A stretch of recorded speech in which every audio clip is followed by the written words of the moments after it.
fait un pas. Imaginez-vous ce soir le lent du pas de Dieu. Comprenez ce que vous dites? Est-ce que vous avez compris? Le lent, c'est-à-dire le mouvement que Dieu a pour l'Église. Quand il voit l'Église dans le problème, quand il voit le frère dans le problème, il y a dans le ciel un moment où les anges s'écartent, où les anges laissent passer. Ce moment, c'est le moment de Dieu qui se fait pour la vie que tu as ici-bas. Tu es angoissé, tu es triste, tu n'en peux plus, tu fermes les yeux, tu croises les mains et tu te dis ça y est, c'est fini. C'est la fin, 3 lettres, c'est la fin. Pour toi, c'est la fin, mais pour Dieu, c'est un commencement. Parce que la Bible dit, au commencement, Dieu créa. Il n'y a rien, tu n'étais rien du tout. Mais il a commencé à créer dans ta vie. Comprenez, voilà? Est-ce que vous comprenez ceci? Amen. Il n'y avait rien, un vide. Sec et vide. Mais il y a eu un commencement. Et ce commencement, c'est le déclic de ta vie. C'est le déclic du bonheur de ta vie qui arrive. Il arrive, Jésus revient. Mais il vient dans ta vie. Il vient dans ton problème. Il vient dans tes larmes. Il vient parce que tu pleures. Il vient parce que tu gémis. Parfois, Satan se frotte les mains.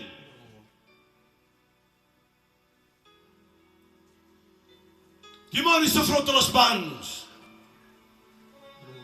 Michel dira, mon ennemi. On te suit, hein?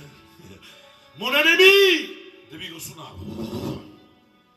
Ne te rugis pas sur mon sujet. Il y a eu un problème. Hein? Il y avait le problème, les frères. Je ne pas ce soir, je ne pense pas à la Chine. Ne te rugis pas. Mais comment? Non, tu ne peux pas te réjouir. Pourquoi? Si je suis à terre, il y a quelqu'un qui viendra me relever. Si je suis abattu, il y aura quelqu'un qui viendra me relever. Et cette personne s'appelle Jésus. Amen. Jésus, le Fils de Dieu, veut relever ta vie. Adieu. Tu es courbé comme cette femme qui rentra. Il y a Ange. Des années, les frères, croyez-moi. C'était le deuxième message que j'ai apporté. Plus de 30 ans en arrière, une femme rentre dans la synagogue. Et lorsqu'il rentre, il voit Jésus. Jésus, il lui pose une question. Et je demande pardon à l'église, plutôt à Dieu. Jésus lui dit, femme, veux-tu être délivrée? Je ne comprends pas Jésus. Moi, je ne le comprends pas. Dans ce domaine-là, il y a cette femme. Si je ne me trompe pas, depuis 18 ans née. Cette femme rentre parce qu'il a besoin comme toi. Tu es venu parce que tu as besoin. Il y a quelque chose dans ton cœur. Il y a un vide. Cette femme rentre. Et Jésus lui dit, il pose la question seulement, il dit, veux-tu être délivré? Seigneur. Veux-tu être guéri? Veux-tu te sentir en paix? Veux-tu te sentir dans la tranquillité? Tu es désespéré et tu as besoin de moi. Alors il me semble voir ça. Les pharisiens, les scribes, les hommes de loi, regardez Jésus. Et où était le maître? Dans la synagogue. Il va vers les hommes. Il va dire ceci. Lorsqu'il s'approche, il lui dit, gli parlano la paia, ma gli dice in questa maniera, gli parlano la donna, o gli parlano la gitana, o gli parlano la spagnola, e gli dico, femme! Et moi ce soir je dis que Satan a entendu ces paroles. Elle était courbée, il n'en pouvait plus. Satan l'a tenu là, un démon l'a tenu. Un démon l'a tenu, courbé. Et lorsqu'il a entendu qu'il disait, femme! Ça y est, je ne gagne pas. Vaincu. Je suis vaincu. Il dit, femme, tu es délivrée. Amen. L'autorité de Dieu, l'autorité de Jésus va rentrer dans la profondeur. Et il va enlever l'infirmité. Et cette femme, il n'est plus courbé les frères. Il va se relever. Et il voit, il contemple le ciel. L'avenir pour elle est ouverte. Et l'avenir pour toi est ouvert aujourd'hui. Ouvre ton cœur. Ouvre ta vie. Laisse travailler Dieu. Laisse-le faire. Il sait travailler. Il a tout ce qu'il faut. Travailler dans ta vie. Tout le matériel est là. Amen. Ce que moi je n'ai pas. Ce que les frères n'ont pas. Lui est là. Il est capable ce soir d'arranger ton problème. Il est capable ce soir de venir t'aider. Il est capable ce soir de pousser les ténèbres. Il est capable ce soir de pousser la maladie. Il est capable ce soir de pousser la faiblesse. Et il vient. Et il te rend fort. Il te rend capable. Sois capable, il te dit. Reprends courage. Jésus est avec toi. Il est avec toi. Il y a une création qui se fait. Cette création, c'est toi. Ce n'est pas le commencement. Nous sommes dans une semaine. C'est ta vie. Tu as besoin d'un commencement. Tu as besoin d'un nouveau départ. Et ce départ, tu ne peux pas le faire seul. Avez-vous remarqué quelqu'un quand il s'en va dans nos sous-valises? Oui ou non? Hein? On a des valises. Mais c'est pas ça que je veux. Je ne veux pas de valises ce soir. Ce que je veux, c'est le Seigneur dans mon cœur. Amen. Viens avec moi, Seigneur, monte avec moi. Monte dans le bateau avec moi. Viens avec moi dans la rive.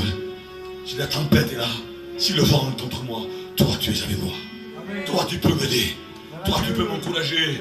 Vous savez qu'il est capable ce soir de dire au vent, tais-toi. Mère, fais silence. Et la mère obéit. Baisse la tête devant le Créateur. Parce que c'est lui qui l'a créé. C'est lui qui fait. C'est lui qui décide.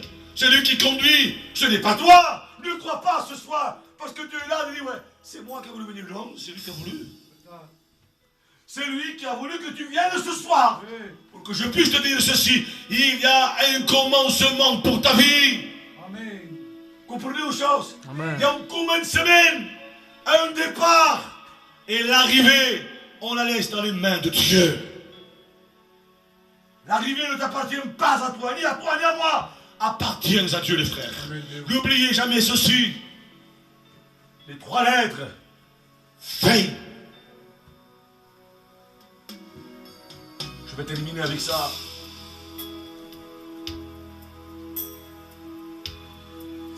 Qu'est-ce que tu es venu chercher ce soir? Une question se pose. Réponds toi-même. Ne me réponds pas fort. Qu'est-ce que tu es venu chercher? Qu'est-ce que tu viens faire là? Que viens-tu faire là? Que veux-tu que je te fasse? Maître, que je recouvre la vue. Il ne le voit pas, Jésus. Il ne le voit pas. Et Jésus s'approche devant lui et dit, que veux-tu que je te fasse, mon Bartimée? Tu es malheureux, tu es triste. Tout le monde te laisse. Personne ne fait cas de toi. Je me moque de toi. On te dit que tu es qu'un clochard. Tu n'es rien, tu es mal habillé. Que veux-tu que je fasse? Jésus, il me semble voir cette image, les frères. L'impact, le regard de Jésus. Et imagine-toi ce soir le regard de Jésus sur ta vie. Sur ma vie. Il le regarde. Et quand il voit la souffrance qu'il a fait. La souffrance qu'il y a. L'angoisse qu'il y a. La peur, la tristesse. La frayeur, la peur. L'inquiétude du lendemain. Que veux-tu que je te fasse? Il demande pas de l'ordre ni de l'argent. Il demande son besoin. Il me demande ce soir ton besoin. Ce qu'il y a dans ton cœur. Ce qui ne va pas dans ta vie. Tu es troublé. Je ne sais pas pourquoi je dis ceci. Troublé par la maison, par la case, pour le problème, par ici. Mais Dieu est là. Il contrôle tout. Gloire à Dieu. Il n'y a rien qui échappe au regard de Dieu. Oui. Contrôle tout. Il contrôle tout. Il n'y a pas un endroit où Dieu ne sait pas. Il n'y a pas une feuille qui tombe sans que le regard de Dieu se pose. Et toi, ce soir, tu dis non, non. Arrête. Arrête.